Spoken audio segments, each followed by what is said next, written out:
प्रज्ञा बहुत ही सुशील और संस्कारी लड़की थी। उसके माता पिता ने विपुल नाम के एक लड़के से उसकी शादी करवा दी थी। विपुल एक बहुत ही ज्यादा घटिया किस्म का लड़का था जो सभी लड़कियों को ताड़ता रहता था। साथ ही शादी से पहले भी उसके 4 से 5 लड़कियों के साथ अफेयर्स रह चुके थे। बिना विपुल के बारे में जाने प्रज्ञा के माता पिता ने अपनी नाजुक सी कली बेटी को उस घटिया आदमी के साथ विदा कर दिया था और जिसका अंजाम प्रज्ञा को भुगतना पड़ा। ऐसे ही एक दिन दोनों पति पत्नी कमरे में बैठे होते हैं कि तभी प्रज्ञा उससे पूछती है, विपुल जी देखिए ना, कौन सी साड़ी सबसे अच्छी लग रही है? माँ जी ने पूजा में बुलाया है, तो बताइए ना एक बार। विपुल जी बताइए ना।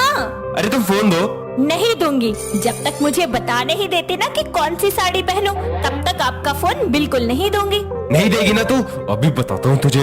इतना कहकर विपुल गुस्से में उसका गला पकड़ लेता है और उससे बोलता है, पागल समझ रखा है क्या तुमने मुझे? पता नहीं कहाँ से मेरे माँ बाप ने तुम्हें मेरे पल्लू में बांध दिया। ऐसा है, मुझे तुझ जैसी गवार लड़की में कोई इंटरेस्ट नहीं है, so stay away from me. कुछ देर के बाद वो साड़ी पहनकर तैयार हो जाती है और जैसे ही खुद को शीशे के आगे देखती है तो उसकी गर्दन पर विपुल की उंगलियों के निशान दिखाई देते हैं और इस वजह से उसे गले का हार पहनने में भी बहुत दिक्कत होती है, लेकिन फिर भी वो पहन लेती है और पूजा में जाकर भगवान की आरती करती है। और फिर उसकी सास रेशमा उससे बोलती है, जीती रहे बहू, सदा सुहागन रहे। अच्छा बहू सुन, आज ना तू उपमा बनाना, विपुल को बहुत पसंद है और बिल्कुल अच्छे से बनाना।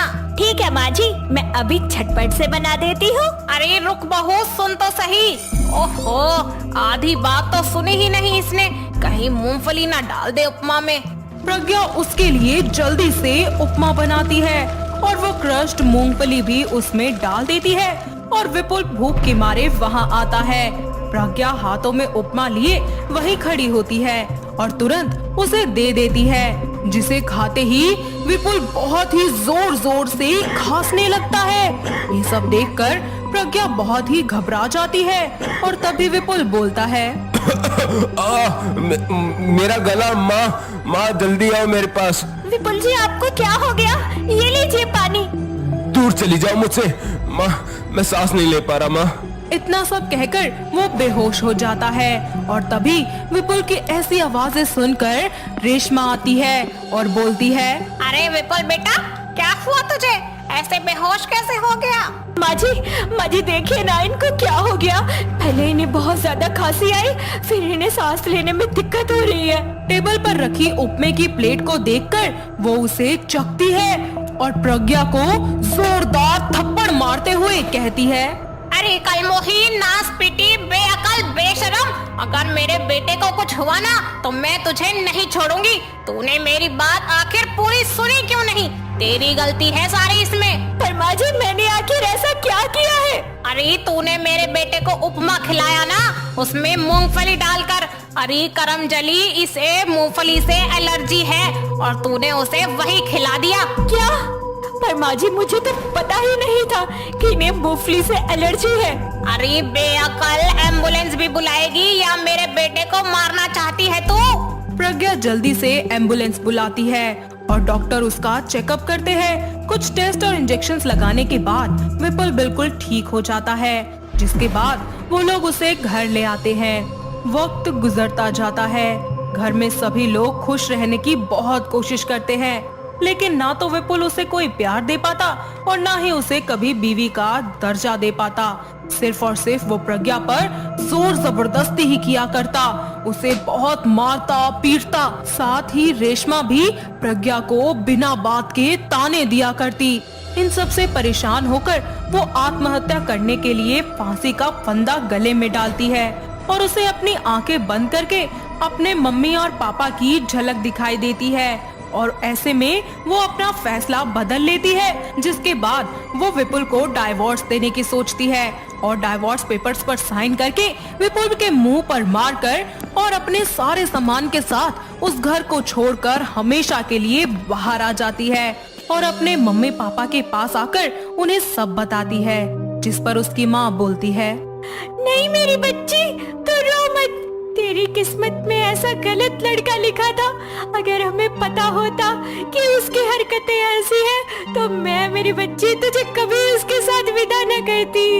नहीं मम्मी पापा, इसमें आप लोगों का कोई दोष नहीं है। ये सारा दोष तो मेरी किस्मत का है। समय गुजरता जाता है और प्रज्ञा अपनी पहली शादी की यादों को भुला देती है। और ऐसे ही एक दिन वो सब्जी लेने के लिए बाजार गई होती है। वापस आते समय एक बड़ा सा ट्रक उसके पीछे तेजी से आ रहा होता है, लेकिन प्रज्ञा तो अपने ख्यालों में इस कदर गुम होती है कि उसे कुछ होश नहीं होता। और जैसे ही वो ट्रक प्रज्ञा को कुचलने वाला होता है कि तभी पुनीत नाम का एक लड़का आकर प्रज्ञा को अपनी ओर खींच लेता है और उससे बोलता है, पागल हो क्या तुम?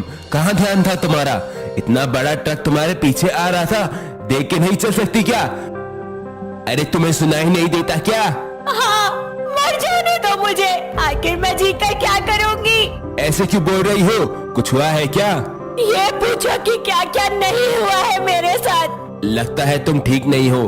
प्रज्ञा की ऐसी बातें सुनकर पुनीत उससे सारा सच पूछना चाहता है, जिसके बाद प्रज्ञा भी उसे विश्वास करके सब कुछ बता देती है।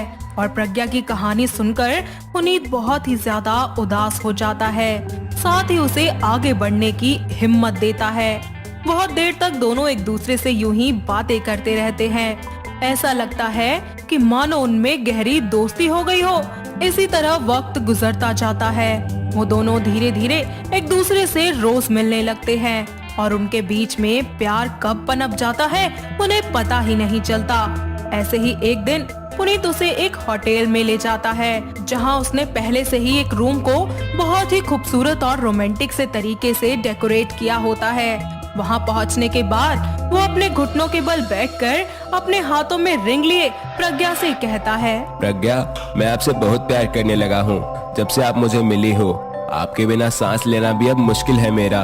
मैं आपको अपनी वाइफ बनाना चाहता हूँ। Will you marry me? Puneet, प्यार तो मैं भी आपसे बहुत करती हूँ, पर क्या आप मुझे मेरे अतीत के साथ अपना पाएंगे? हाँ प्रज्ञा, मैं भी तुम्हें अपना पास बताना चाहता हूँ, ताकि हम दोनों नए सिरे से अपनी नई जिंदगी शुरुआत कर सकें। बताइए। प्रज्ञा, तुम्हारी तरह मेरी भी पहले शादी हो चुकी है। मेरी एक छोटी सी बेटी है जो सिर्फ अभी 6 महीने की है। मुझे माफ कर दो, मैंने ये बात तुम्हें पहले नहीं बताई, पर मैं तुमसे बहुत प्यार करता हूँ।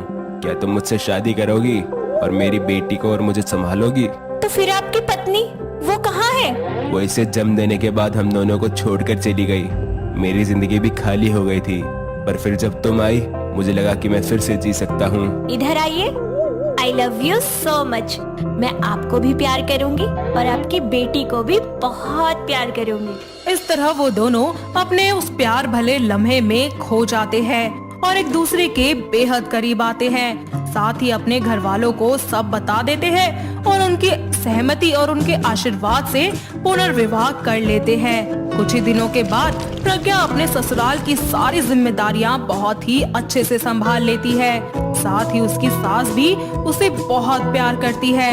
इतना ही नहीं, वो पुनीत की बेटी को भी एक माँ की तरह सच्चा प्यार करती है और कभी भी उसके साथ कोई भेदभाव नहीं करती। पुनीत भी प्रज्ञा को वो सारी खुशियाँ देता है जिसकी वो हकदार होती है। और कुछ ही समय के बाद ये पता चलता है कि प्रज्ञा माँ बनने वाली है। इतना सब होने के बाद सभी लोग घर में उसका बहुत ख्याल रखते हैं और ऐसे ही खुशी खुशी अपनी जिंदगी में आगे बढ़ जाते हैं। तो दोस्तों, कैसी लगी आपको हमारी ये बहू के पुनर्विवाह की कहानी? क्या आपके घर के आसपास भी है कोई ऐसी बहू जिसका ऐसे ही पुनर्विवाह हुआ हो? अगर हाँ, तो उन्हें ये वीडियो दिखाइए और हमें कमेंट करके बताइए।